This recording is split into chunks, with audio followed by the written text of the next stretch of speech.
क्या यह हकीकत नहीं है मनीष सिसोदिया जी? इज इट नॉट ट्रू कि आपको पता होगा कि दिल्ली के मास्टर प्लान के अंतर्गत जो नॉन कन्फॉर्मिंग एरिया होते हैं, जो रेसिडेंशियल एरिया होते हैं, उनमें शराब की दुकान खुल नहीं सकती है। बहुत स्पष्ट रूप से दिल्ली के मास्टर प्लान की प्रति आप सभी के पास होगी। मास्टर प्लान में यह व्यक्त किया गया है, यह स्पष्ट रूप से लिखा हुआ है कि जो रेसिडेंशियल एरिया है वहां पर शराब की दुकान खुल नहीं सकते, नॉन कन्फर्मिंग एरिया में शराब की दुकान खुल नहीं सकते। और मैं आज मिक्स लैंड यूज वाला जो मास्टर प्लान में लिखित रूप से नियम है, वह नियम भी लेकर आया। 15.6.2 the following activity shall not be allowed under mixed use, ये मास्टर प्लान दिल्ली की कहती है। और इसमें कौन से एक्टिविटीज मिक्स्ड यूज में अलाउड नहीं है, तो पॉइंट नंबर ई में आप देख सकते हैं, लिकर शॉप, शराब के दुकान, ये अलाउड नहीं है, ये मास्टर प्लान कहती है।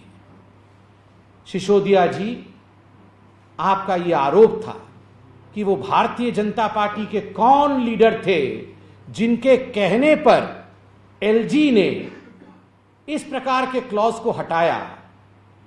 तो सिसोदिया जी, हम आपको बताना चाहेंगे, ये भारतीय जनता पार्टी के किसी नेता के कहने पर नहीं, संविधान के कहने पर, कानून के कहने पर, नियम के कहने पर जो काम एलजी ने किया है वो आप सबके सामने है। दूसरा विषय, सिसोदिया जी का कहना है कि एलजी साहब ने बहुत बड़ा घोटाला कर दिया, सीबीआई की जांच होनी चाहिए। ये तो साधारण विषय नहीं है। किसी के कहने पर एलजी साहब ने ये एमसीडी और डीडीए का एनओसी चाहिए नॉन कन्फर्मिंग एरिया में, ये क्लॉज उन्होंने ऐड किया। सिसोदिया जी, प्रश्न उठता है, अगर इतना बड़ा घोटाला था कि आज सीबीआई की जांच की इसमें दरकार पड़ रही है, आवश्यकता है, नवंबर के महीने में, 2021 नवंबर के महीने में यह पूरी कार्यवाही एलजी ने की थी, और आज अगस्त का महीना है 2022, इतने महीनों तक आपको कुछ सूझा नहीं?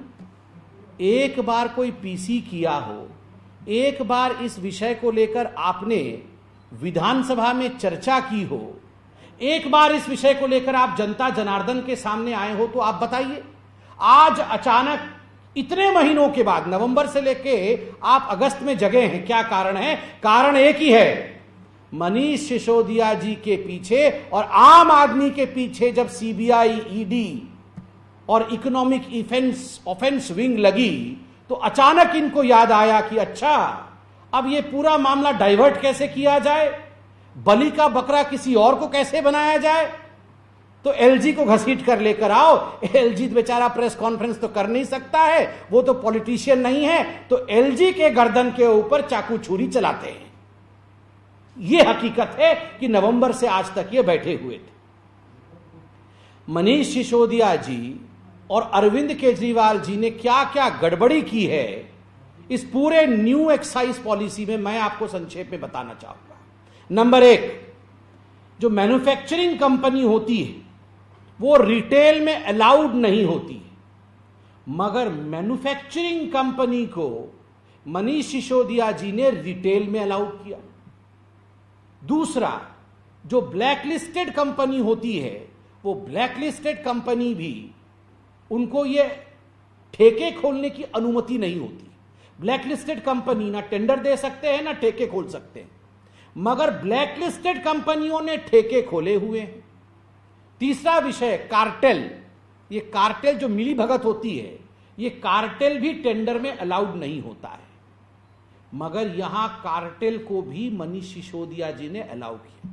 और ऐसा नहीं है कि जो सजग प्रहरी हैं दिल्ली के वो चुप रहे।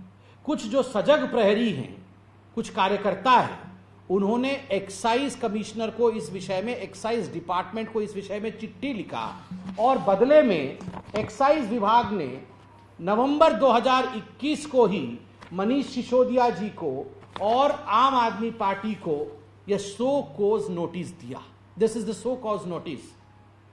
ये सो कोज नोटिस जो दिया गया है कि आखिरकार क्यों आप कार्टेल अलाउ कर रहे हैं, आखिरकार क्यों आप मैन्युफैक्चरर्स को रिटेल में अलाउ कर रहे हैं, आखिरकार क्यों आपने ब्लैक लिस्टेड कंपनी को ठेके खोलने की अनुमति दी, यह नोटिस इशू किया है एक्साइज डिपार्टमेंट ने। मनीष सिसोदिया जी, ये तो नवंबर विगत वर्ष इशू किया हुआ नोटिस है, क्या इसका जवाब आपके विभाग ने दिया है?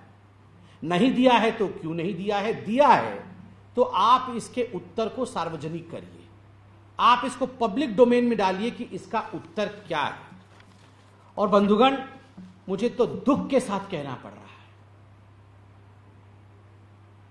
कि विगत वर्ष जब कोरोना अपने चरम पर था, जब यहां पर लड़ाई चल रही थी कि माइग्रेंट वर्कर को किस प्रकार से वैक्सीन लगाया जाए, माइग्रेंट वर्कर को किस प्रकार से सेवा ही संगठन के माध्यम से भारतीय जनता पार्टी भोजन इत्यादि पहुंचाने की तैयारी में थी, उस समय बस भेज करके अरविंद केजरीवाल जी जो माइग्रेंट वर्कर थे उनको दिल्ली से बाहर जाने का रास्ता दिखा रहे थे।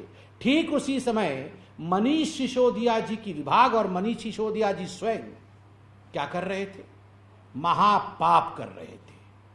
144 करोड़ रुपया, 144 करोड़ रुपया मनीष सिसोदिया जी ने शराब कंपनियों का माफ किया। शराब कंपनियों का, आप सोचिए, यह भारत के इतिहास में पहली बार हुआ है कि शराब कंपनियों के पैसे को माफ किया जाए।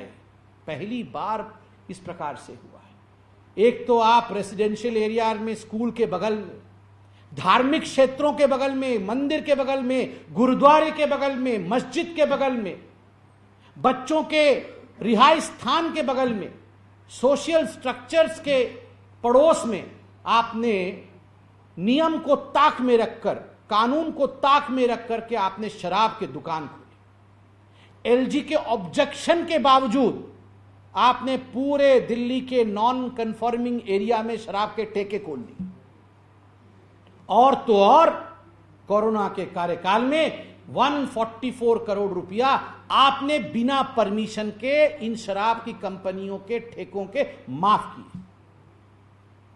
बाद में रियलाइज हुआ मनीष जी को, अच्छा मैंने माफ तो कर दिया है मगर परमिशन तो कैबिनेट से लिया नहीं है। तो पहले माफ कर दिया, बाद में कैबिनेट की मीटिंग हुई और उस कैबिनेट की मीटिंग में निर्णय लिया गया, न बही न खाता, जो कहे मनीष सिसोदिया वही सही।